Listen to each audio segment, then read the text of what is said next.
right now. Back to the show on FanStream Sports. All right, welcome back to the JP Peterson Show, brought to you by the great folks at Riveters, the official bar and grill of the JP Peterson Show. Head on over there. You're going to the Rays games this weekend. Got a couple days games, so they'll be open early for lunch. So you can head on over there. You can park there, go in, have a meal, and then head on over. Whether you're going to Uber or walk, you can walk there. It's less than a mile. Come on, man up. Riveters, great place to hang out. We love it there. And if you're planning an event, they have a nice event space there as well, with a big screen, very casual event space, but great for meetings, softball meetups, any type of stuff. Go on over to Riveters at Dale Mabry, South Dale, or North Dale Mabry, just north of 275, south of the stadium. All right, let's welcome in our good friend, Hillsborough County Commissioner, the ranking member of the Hillsborough County Commission, former Florida Gators second baseman, all-around great dude, Ken Hagan, joining us here. What's up, Ken? How are you? Hey, buddy. I'm doing well. Appreciate the kind words. And first thing I want to say is I love Riveters. I've gone there before four games. So easy to get to, in and out of the ballpark. But great place. I recommend Turkey Reuben. Turkey Reuben. Isn't the staff great? Don't you love the staff there? Yeah, it's great. No, I love it. Love it. All right, we're going to put that in a commercial, by the way. So thank you for that. Appreciate that endorsement as well. All right, it's been a big week, obviously, for the Rays. The letter of intent to sell the team to Patrick Zalupski, a Jacksonville builder, Dream Finders Home CEO, board of trustees of the University of Florida that you love so well. So I'm guessing you know this man. Have you met this man? Tell me what you know about Patrick Zalupski. Well, I have met Mr. Zalupski. It was several months ago at a Buccaneer game. Certainly, it was just a meet and greet. Candidly, we talked about University of Florida, not Rays purchase or anything like that. But I have met the gentleman. I look forward to getting with him again once the sale has been consummated. But very, very encouraged by the news this week. It's a great day, Tampa Bay, and looking forward to having the opportunity to sit down and work on an agreement for Tampa and Hillsborough County. Well, that's the thing. Obviously, this group has been vetted by Major League Baseball.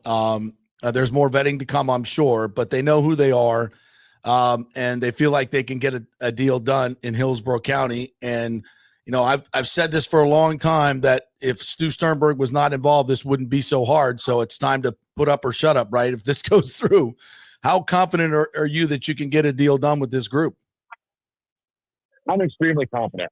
And in fact, I shared with Commissioner Manfred several months ago, as well as with some of the folks in this ownership group, that if we were getting to the point where we had an opportunity to partner with this group, that I was supremely confident that we would be able to reach an agreement.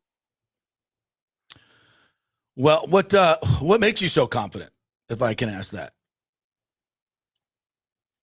Well, for starters, it was extremely challenging having to negotiate and have discussions with the current ownership group. Let's just be honest. I like to. I get along well with them. Always been respectful to me, and the entire organization has been. So I don't want to leave that out, but right. It's just challenging. And I think if you have true ownership interests that are local, maybe not the entire ownership group, but you have folks that are here local, folks that are respected, folks that have the financial capacity, but are also willing to invest the necessary funds.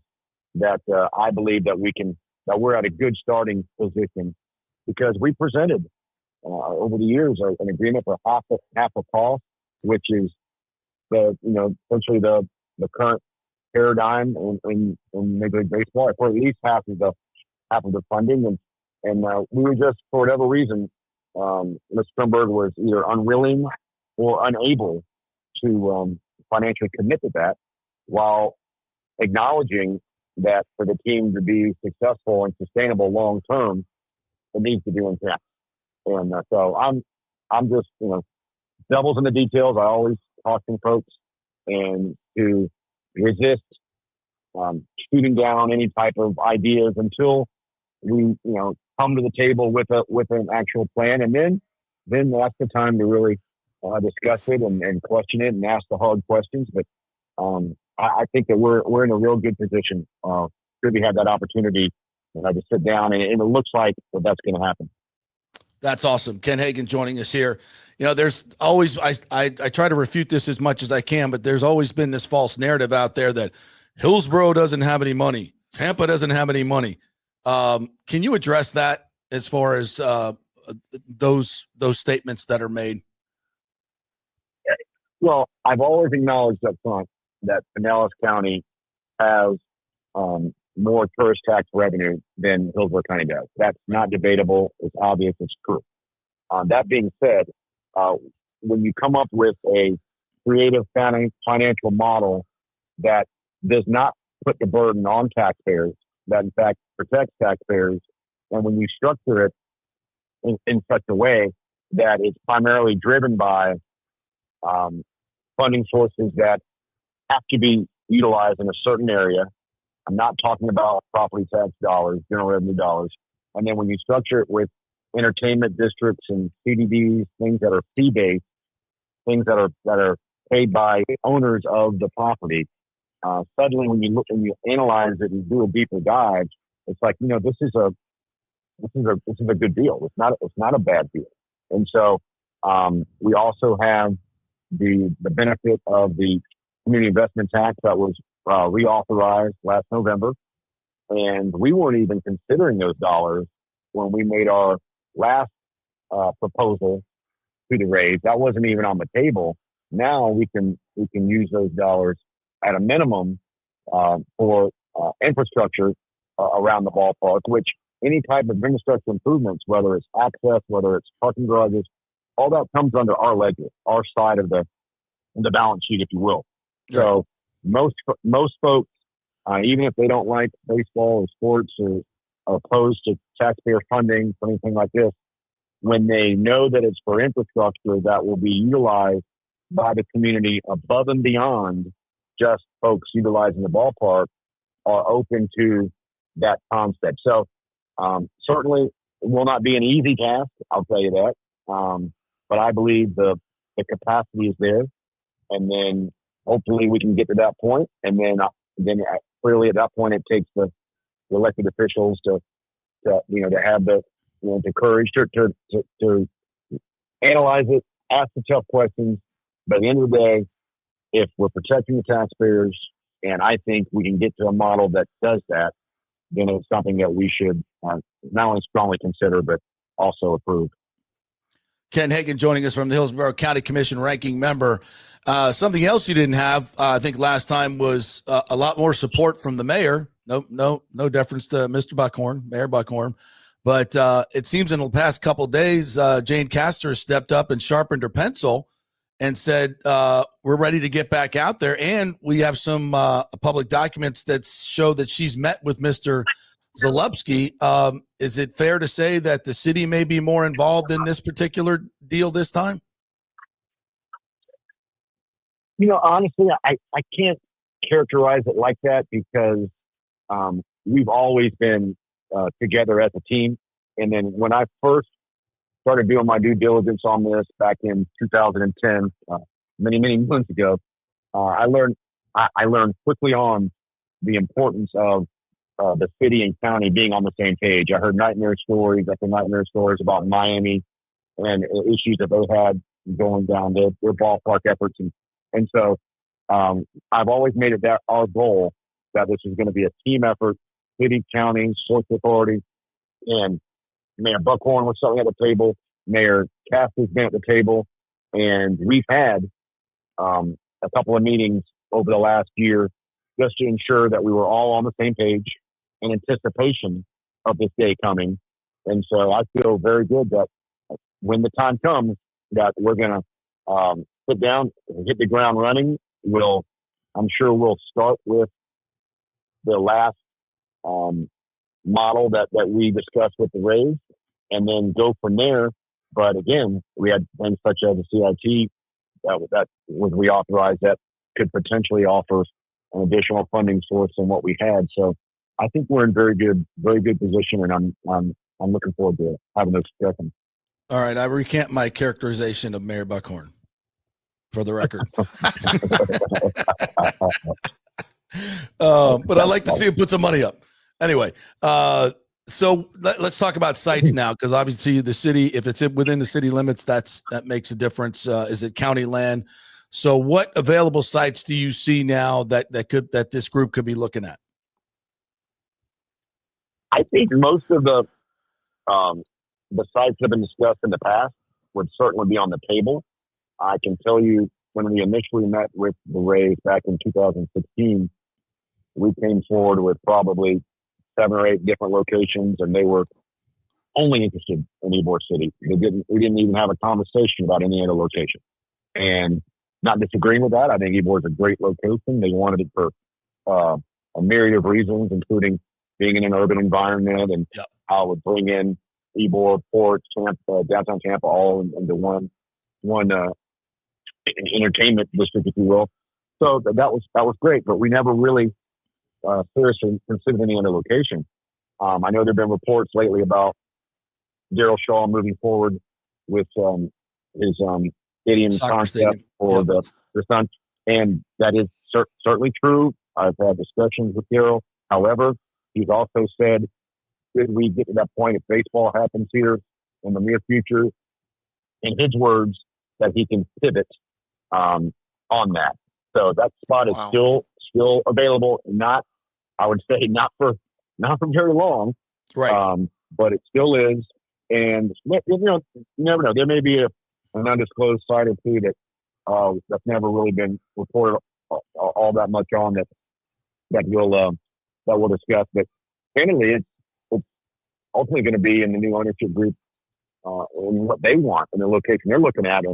And obviously, we haven't had any discussions like that, so I don't know. Other than the fact that I believe they want to be in Tampa, haven't met with them, have no discussions regarding a location or anything like that. No exact sites. Do you?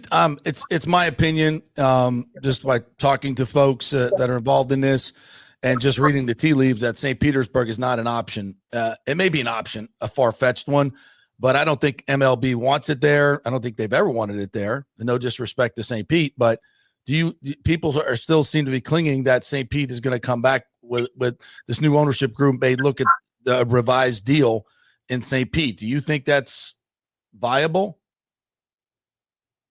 I mean, it's certainly viable. It is an option, but I feel very confident it's not a preferred option, right, for Major League Baseball and for this new ownership group. And my hat's off to Mayor Welch.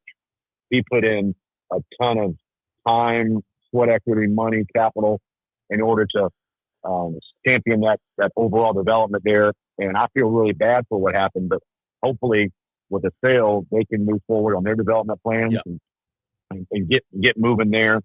But no, I believe that MLB wants to be in Tampa. They recognize what really anyone objectively that have looked at the numbers and analyzed this over the years recognizes that it'll be much better in Tampa and Hillsborough County. And as an aside, I always point out that over the last several years, when the Rays were modeling ballparks in Ybor and the Trop, there's a reason why the Ybor City ballpark was a lot bigger because everyone recognizes attendance is going to be better, and it's not a gut feeling, an instinct feeling; it's the numbers. Yeah.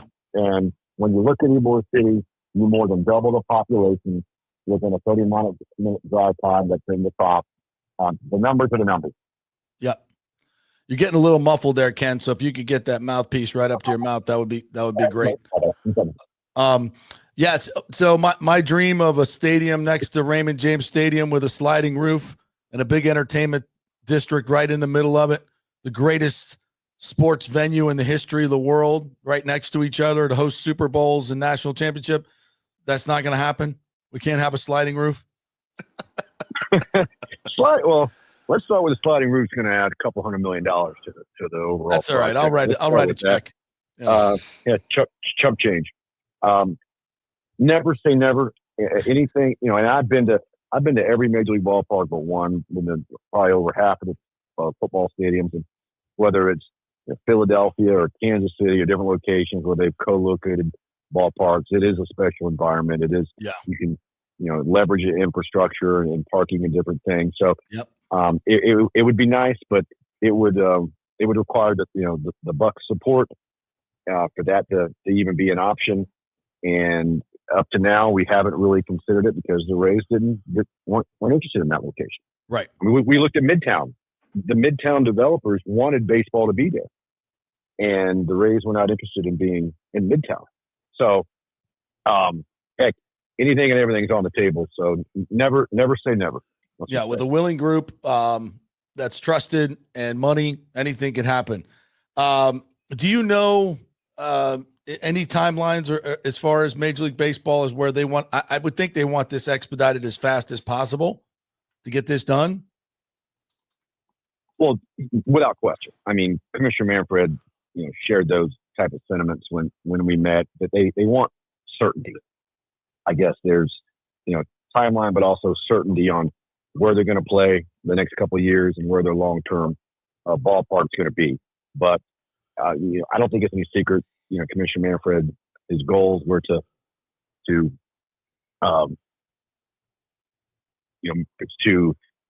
solve the Oakland crisis, the Tampa Bay crisis, and then they want to consider expansion. Right. And so until these, two communities, until we've worked out those plans and everyone knows what's going to happen, they're unable to move forward with any potential expansion plans. And so, that's another reason why, Commissioner Manfred wants this to move as expeditiously as possible. Ken Hagan joining us here, Hillsborough County Commissioner. Can the Rays play a couple more years in Steinbrenner Field, and maybe even we can spruce that up a little bit to get some more seats in there? If there was a stadium announced in Tampa, I know the city of St. Pete doesn't want to fix the Trop. They're just doing it because they have to. But is that a done deal that they're going back to the Trop? Could they play longer in Steinbrenner Field? I guess theoretically they could. However, we've already asked, the Steinbrenners and the Yankees for a hell of a lot to get up to where we are right now. Right. Hillsborough County owns that ballpark, but end of the day, this was the Yankees' call, Yankees' decision. They've been incredible partners. Yep. They agreed to allow them to play there, and they're truly team players. And I really don't think that they want to extend this indefinitely. Do I think there's a high likelihood they start the season at Steinbrenner next year? Yes, I do, because I seriously doubt they're going to complete the repairs at the Trop by opening day of 26th. That being said, I think they're feeling their thoughts are the worst case scenario. They start there and then transition over back to the Trop. But heck, again, never say never. All right. Last thing for you, partner. A good friend, Paul Wilson, is coming on later on in the show. And I did not know that your daughter, Elizabeth, is also a movie star and that she played in a movie with the great Paul Wilson. And by the way, for all of you who think Ken's just about baseball, he's also created the Tampa Hillsborough Film Commission that has made it way easier to film things in Hillsborough County. And we're getting a lot more business in that. So great job with that as well. But congrats to having a superstar daughter, not only play softball, but is a movie star. I didn't know that. Oh man, you just gave me chills. I appreciate that very much. No, I'm very proud of. I'm very proud of. Most things I get talked about are sports and the parks and recreation, those things that I am passionate about. But I'm also proud that created our film commission and a couple performing arts centers and things like that. But yeah, it's a great movie. She's been in a couple movies. She's got an IMDb page. How about that? Wow. Nothing too sophisticated, but been in a couple. Had a few one-liners and. It's exciting. It's neat. And what most folks, we can talk about this another time, but most folks don't understand, that industry is extremely highly paid. It's like 3 quarters above the average wages for any occupation in the state. So it's big business. And so, yeah, I'm very proud of it. But thanks for mentioning that. Well, you're doing a lot for Hillsborough and Tampa proper. So let's get this thing past the finish line, brother. And we are going to celebrate with a very, very large beer somewhere. I'll tell you that. There will be several of those. And once again, I've said it before, but I just want to thank you for over the years for fighting the good fight for your vigilance.